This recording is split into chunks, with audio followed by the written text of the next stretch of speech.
आज के video lecture में हम प्रोटोप्लाज्म की फिज़िकल और बायोकेमिकल प्रॉपर्टीज़ पढ़ेंगे।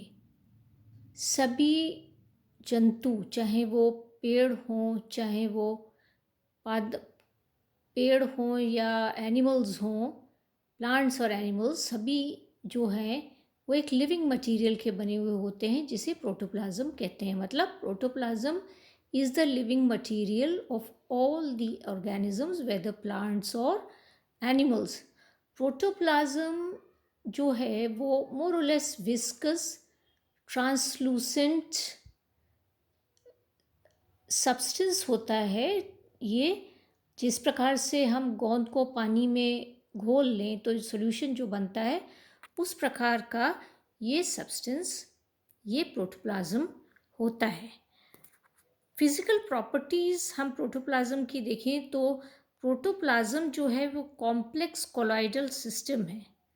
और जो टर्म कोलॉइड है वो सिस्टम को अप्लाई जब करती है जबकि उसमें सिस्टम में पार्टिकल्स जो होते हैं वो अलग अलग साइज़ के होते हैं और उनका रेंज होता है 1 माइक्रोम्यू से 500 माइक्रोम्यू।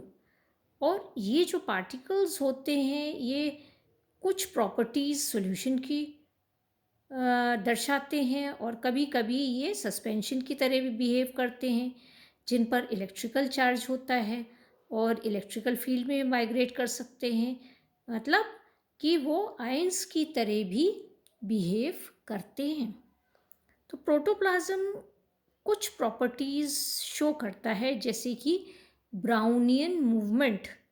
ब्राउनियन मूवमेंट जो है वो नाम रॉबर्ट ब्राउन के नाम से दिया गया है जिन्होंने न्यूक्लियस की डिस्कवरी की थी और ब्राउनियन मूवमेंट भी स्टडी किया था। और ये जो मूवमेंट है ये प्रपोज करता है कि प्रोटोप्लाज्म में जो पार्टिकल्स हैं उनका मूवमेंट डिस्पर्शन मीडियम के मॉलिक्यूल्स से जब ये टकराते हैं, ये पार्टिकल्स जो प्रोटोप्लाज्म में होते हैं, तब उन पार्टिकल्स का मूवमेंट होता है। और ब्राउनियन मूवमेंट जो होता है वो पार्टिकल्स के साइज़ पर डिपेंड करता है, विस्कोसिटी जो मीडियम की होती है उस पर डिपेंड करता है and it is proportional to temperature. अगर टेम्परेचर इंक्रीज़ कर दिया जाता है तो सॉल्यूशन का, तो क्या होता है जो पार्टिकल्स जो होते हैं वो बहुत तेज़ी से मूव करते हैं और जो मीडियम के मॉलिक्यूल से तेज़ी से टकराते हैं। तो ये बताता है कि जो ब्राउनियन मूवमेंट है it is proportional to temperature. Second property जो इसकी है वो है टिंडल इफ़ेक्ट। और टिंडल इफ़ेक्ट क्या है ये मैं आपको बताती हूँ। जब लाइट की कोई बीम कोलॉइडल सॉल्यूशन से पास होती है तो वो उसके सरफेस पर जाकर लाइट की स्कैटरिंग हो जाती है। सरफेस से जब टकराती है, कोलॉइडल सॉल्यूशन के सरफेस से जब लाइट टकराती है तो उसकी स्कैटरिंग हो जाती है और एक विजिबल लाइट का पाथ बन जाता है और जो कि फेंट ब्लू कास्ट होती है या फेंट ब्लू स्ट्रक्चर जैसा आपको दिखाई देता है जिसे टिंडल कोन कहते हैं। और इस फिनोमेना को टिंडल इफ़ेक्ट कहा जाता है। थर्ड प्रॉपर्टी प्रोटोप्लाज्म की है जेल्स एंड सोल। प्रोटोप्लाज्म में क्षमता होती है जेल बनाने की, मतलब सॉल्यूशंस जो कि मैकेनिकल प्रॉपर्टीज़, विस्कोसिटी, इलास्टिसिटी जैसी प्रॉपर्टीज़ जो शो करते हैं। लो टेम्परेचर पे जेल जो होता है वो सोल में कन्वर्ट हो जाता है। Sol means liquefaction. Solation gel का होता है अगर हम टेम्परेचर को चेंज कर दें, पीएच को चेंज कर दें, प्रेशर, सॉल्ट कॉन्सेंट्रेशन में अगर हम चेंजेस करें तो जो जेल होता है वो लिक्विफाई हो जाता है या उसका सोलेशन हो जाता है। अगर इन सभी फैक्टर्स को हम रिवर्स कर दें तो वापस जिलेशन हो जाता है। प्रोटोप्लाज्म की एक और प्रॉपर्टी होती है कि वो पानी को एब्जॉर्ब कर सकता है और पानी को एलिमिनेट भी कर सकता है, एब्जॉर्ब भी कर सकता है और निकाल भी सकता है। और इसी के कारण जो प्रोटोप्लाज्म है उसकी विस्कोसिटी लगातार बदलती रहती है। और ये जो प्रोसेस है इसकी बहुत ही सिग्निफिकेंस है। जैसे कि प्लांट सेल्स में जो मोशन होता है या मस्कुलर कॉन्ट्रैक्शन, एनिमल्स हमारी मसल्स में जो मस्कुलर कॉन्ट्रैक्शन होता है, ये वाटर डिस्ट्रीब्यूशन में जो चेंजेस होते हैं उसके कारण ही ये होता है। कोलॉइड्स की एक और प्रॉपर्टी होती है, या हम कहें प्रोटोप्लाज्म की एक और प्रॉपर्टी है कि वो सरफेस पर मेम्ब्रेन बना सकता है, और इसी के कारण सेल्स जो होते हैं उनके बाहर प्लाज्मा मेम्ब्रेन लगी हुई होती है। और ये प्लाज्मा मेम्ब्रेन कोलॉइडल पार्टिकल्स की बनी हुई होती है, और कोलॉइडल पार्टिकल्स किसके होते हैं? लिपिड्स के और प्रोटीन्स के, और ये जेल स्टेज में पाए जाते हैं। सिक्स्थ इम्पॉर्टेंट प्रॉपर्टी प्रोटोप्लाज्म की ऑस्मोसिस एंड ऑस्मोटिक प्रेशर। ये बहुत ही सिग्निफिकेंट प्रॉपर्टी है प्लाज्मा मेम्ब्रेन की या कोलॉइडल मेम्ब्रेन की।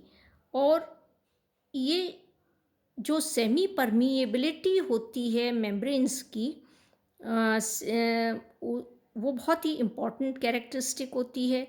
और इसी के कारण जो सेल होता है वो राउंड रहता है, फूला हुआ रहता है। और क्यों क्यों होता है ये? इसलिए होता है क्योंकि सेल के अंदर का ऑस्मोटिक प्रेशर और प्लाज्मा मेम्ब्रेन के बाहर जो सॉल्यूशन होता है उसका ऑस्मोटिक प्रेशर जो होता है वो इक्वल होता है, इसलिए ही सेल जो होता है वो फूला हुआ रहता है, राउंड होता है। नेक्स्ट इम्पॉर्टेंट प्रॉपर्टी जो है वो सरफेस प्रेसिपिटेशन रिएक्शन है।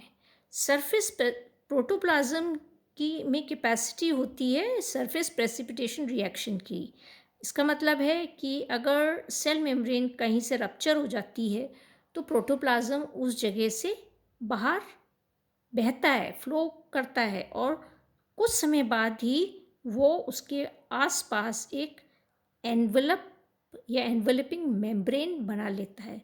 और इस एक्टिविटी के लिए कैल्शियम की आवश्यकता होती है, एसेंशियल एलिमेंट है कैल्शियम।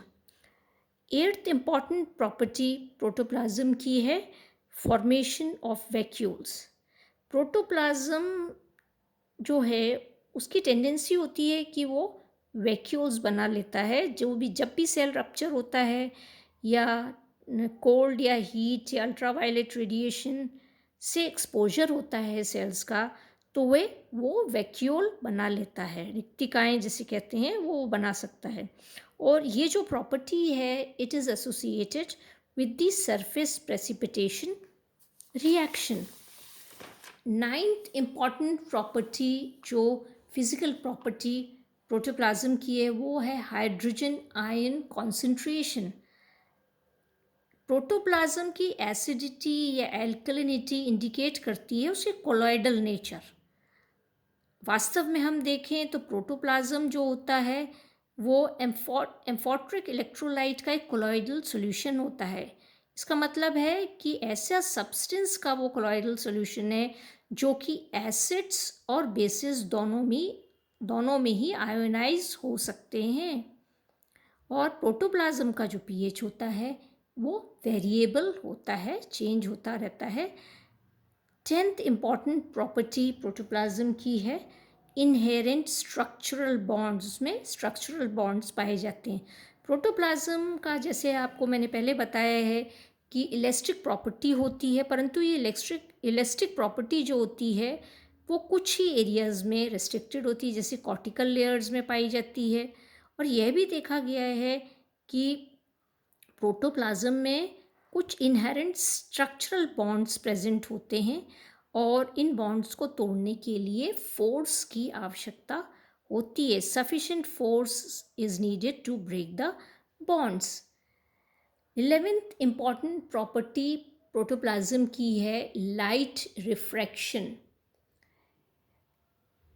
एयर का रिफ्रैक्टिव इंडेक्स 1.0 होता है, जबकि प्रोटोप्लाज्म का रिफ्रैक्टिव इंडेक्स 1.4 होता है।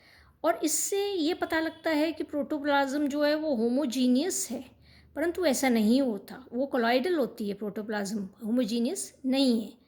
परंतु प्लांट्स के कुछ पार्ट्स होते हैं, सेल के कुछ पार्ट्स होते हैं जो कि डबल रिफ्रैक्शन एग्जिबिट करते हैं।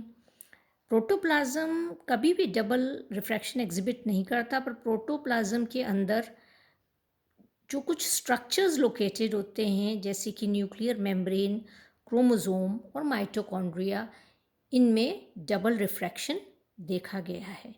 तो आज हमने फिज़िकल प्रॉपर्टीज़ प्रोटोप्लाज्म की पढ़ी हैं। नेक्स्ट क्लास में हम केमिकल प्रॉपर्टीज़ प्रोटोप्लाज्म की पढ़ेंगे।